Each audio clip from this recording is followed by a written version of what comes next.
Here we go.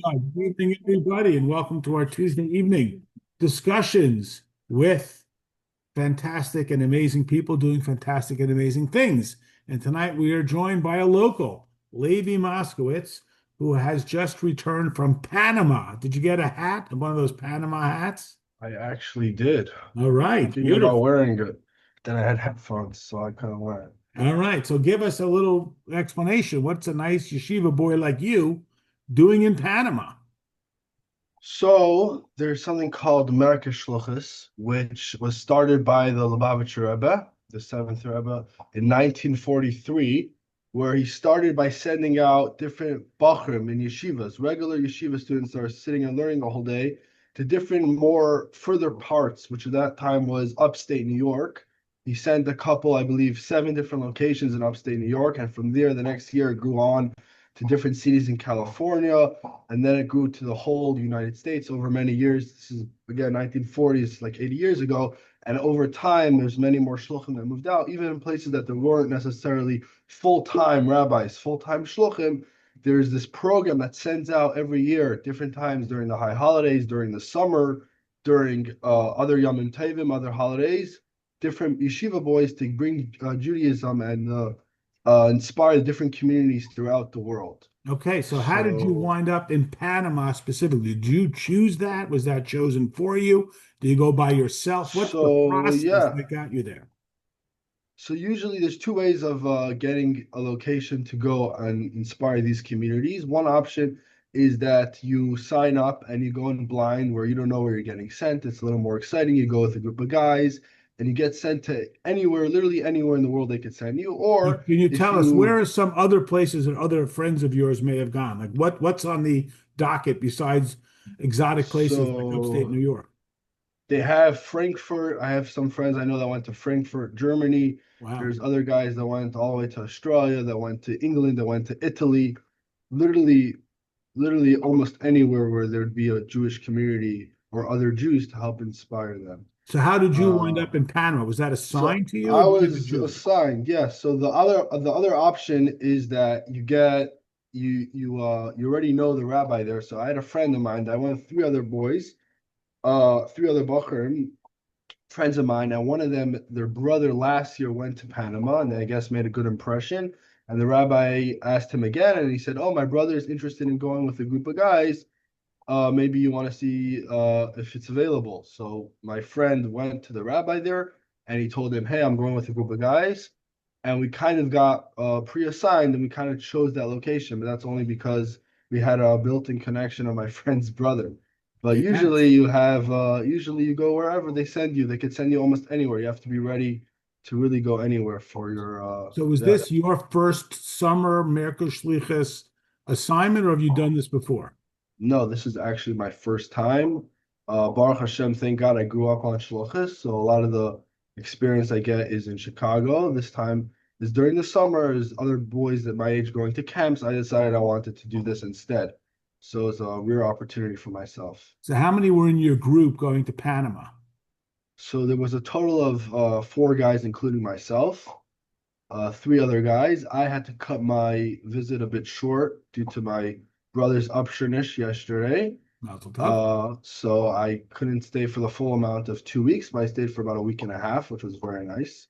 Okay, so The other take us boys are through. actually still there. Still there. Okay, so take us through. So everyone's all excited. You get to the airport, you got your luggage, you land in Panama. Now what? What do you do next? So we were in touch with the Shliach in Panama, Panama City specifically, where he was able to give us a place to stay. And we came very late at night. It was very late at night, and they actually had a guy in the community or someone that works at the Chabad house help us get to the location where we're staying. Uh, and we went inside. We got a nice rest. We got a good night of sleep because we had a long day the next day. The next day, we met up with the shliach, with the rabbi in the Chabad house. They have a beautiful Chabad house there. They actually have multiple minyanim, multiple minions for Shacharis and Mincha and Ma'ariv there. And we sat down with the rabbi, the shliach there, and he gave us a bunch of names of different people in the community that either he hasn't been in contact with as often or he wants to get more involved. And we pretty much called those people and said, "Hey, we're a bunch of boys, Bachram, in the visiting Panama. The rabbi sent us to see you. Where could we meet? Could we put on tefillin with you, et cetera, et cetera? And we kind of did that for the next week and a half. So these people that you encountered, are they Panamanian or they're there sort of on vacation, retiree? Like, what does the community feel like there? So the community definitely feels a little bit mixed. We had a bunch of even Hasidish people show up with their big hats and shtreimels and other Chabad guys. That was a nice feeling of different people getting together. Some of them may have been there for business, I'm guessing. A lot of them there on vacation, but there's definitely a very strong, big Jewish community in Panama City itself. So you were, I mean, was the whole Jewish community sort of centered in one locale or they spread out all over Panama? I never been to Panama, so give me So a sense of that. right, yeah, it's a good question. So I believe based on where I was visiting and where I was staying, a lot of the Jewish community is in Panama City proper itself, which is right on the water. It's just a city. There's actually 20,000 Jews there. I was very surprised myself. I did not expect there to be that many Jews living there. There's over 50 kosher restaurants, which is again very impressive. Yeah, it was very cool seeing all of that.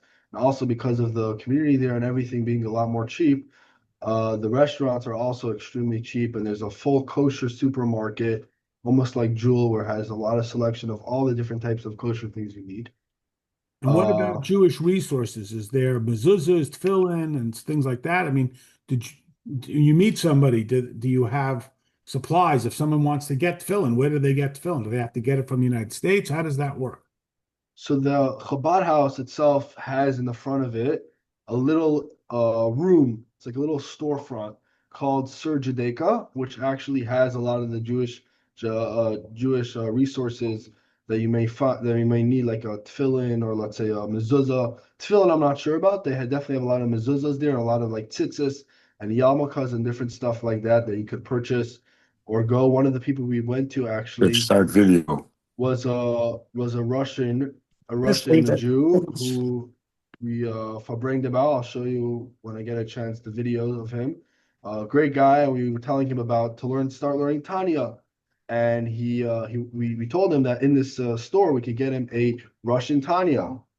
So when we got back, when we invited him for Shabbos, I think after Shabbos we gave him actually his Tanya from that store. So that's a Beautiful. good example of us getting the Jewish resources to him. So 2 weeks every day calling up people's stream. What was people's reception? Were they welcoming? Were they like, don't bother me? Like, what was the reception you got from the people?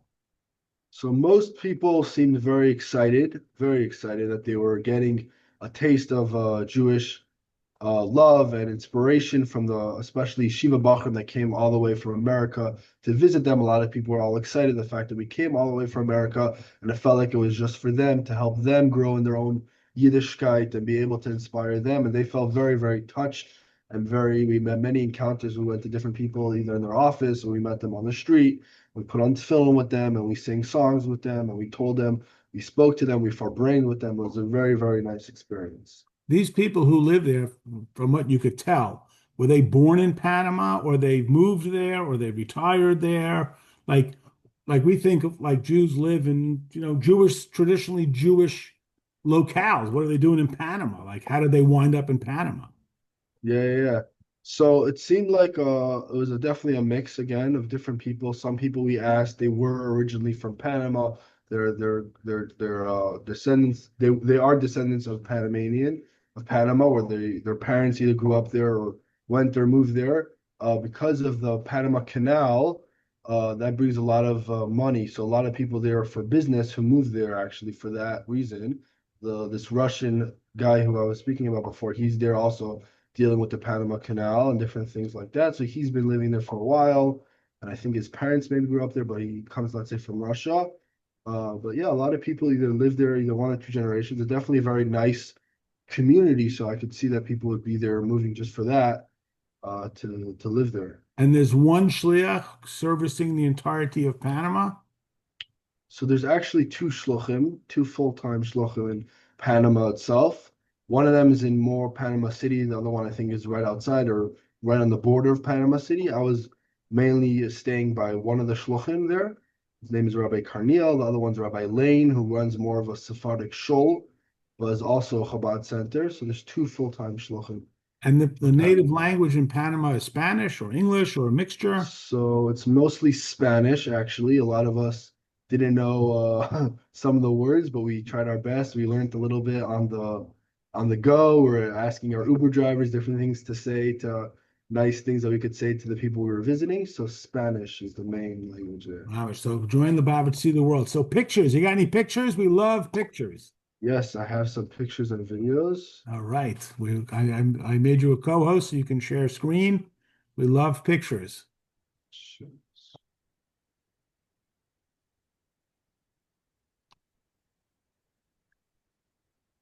This is a picture of one of the guys we visited. This is the couple of Bahrain that we were with. Uh, and then we have here, this is the Jewish rest. This is the kosher. It's called Super Kosher, massive Jewish store in Panama. This is the Chabad house when we arrived. Wow. I'm not sure if I could zoom in, but if you see there where the mouse is, it says Sir Judaica. That's the little Jewish Judaica store right here in the corner. If you could zoom in a little, then we maybe could see it. Uh,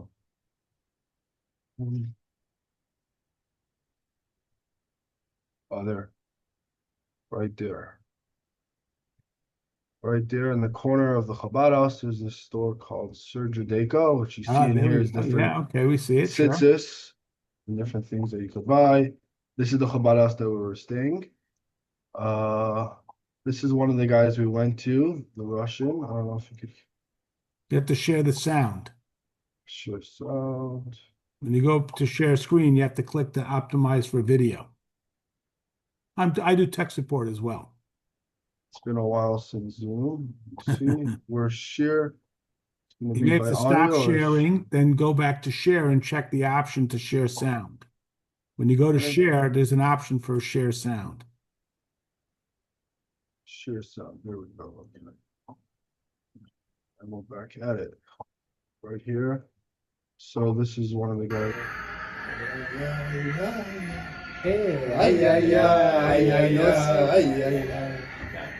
So this is one of the guys we went to. We played for him a song in Yet and a Nikava because he was Russian.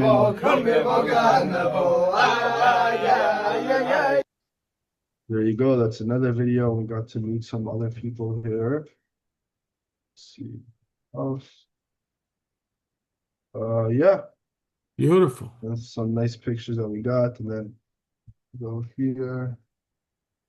Some other people. What would you say is your best takeaway from this experience? You're in a foreign country. You're sort of a little bit on your own. You got a list. What would you say you grew the most from having had this special experience? You grew up on Shlichus. That's not so new to you. But being in a foreign country, sort of representing all of Yiddishkeit, Chabad, the Rebbe, and so on, to people you didn't know, what would you say you learned or grew or was the best takeaway for you personally?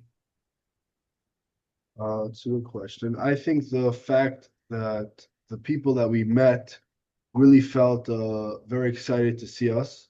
The one-on-one connection that you can have with someone to really inspire them and bring them something that they didn't have before or that they could use more of in general. I thought that was very, very nice to see. You saw in the other people that we were visiting, they were really excited to learn more about Yiddishkeit, to learn more about Judaism. We talked a lot with different people, depending on their background, the Hasidic background of it, or just in general answering their questions about different things in Torah or Hasidus or whatever it may be.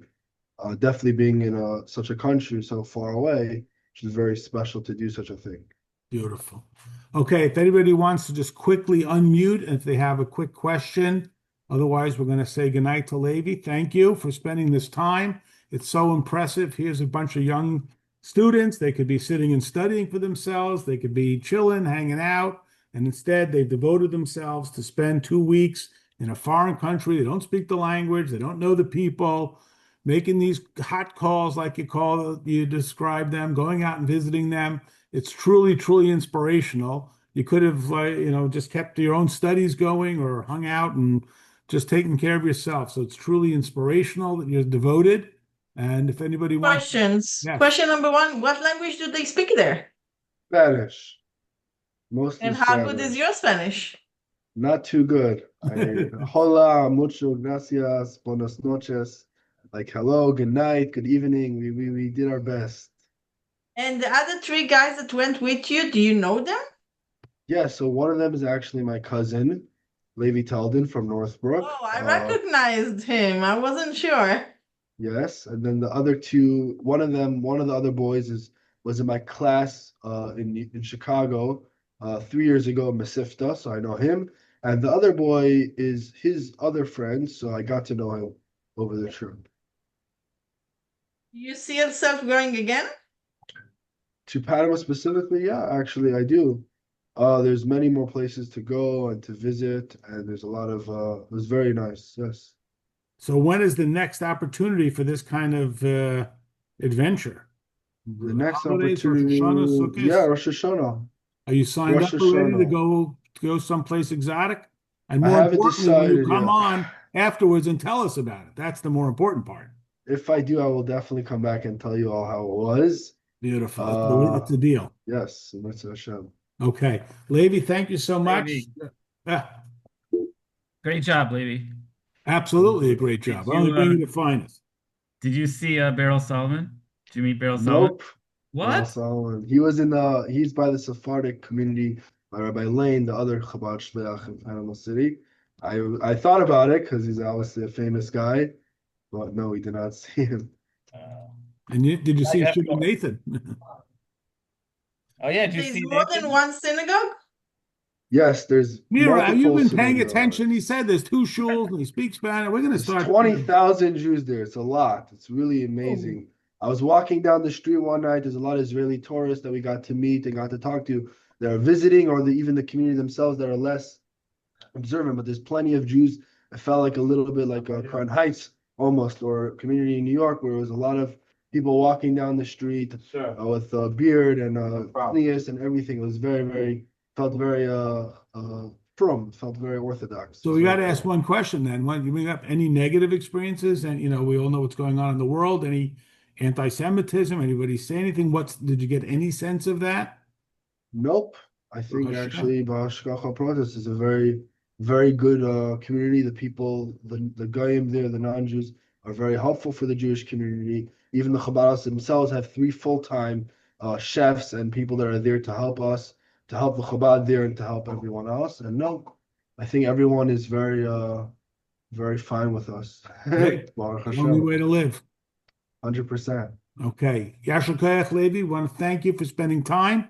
Okay, everybody, tomorrow night we're going to learn about what makes this Shabbos one of the most joyous days in the whole calendar. But for that, you got to tune in tomorrow night at 9:15. Levi, thank you so much for spending time with us. We'll see you all. No problem. My pleasure. Thank you. Good night. Thank you. You know the rabbi in Traverse City, Michigan? Nope, I do not. Sorry, I was talking to Rabbi Epstein.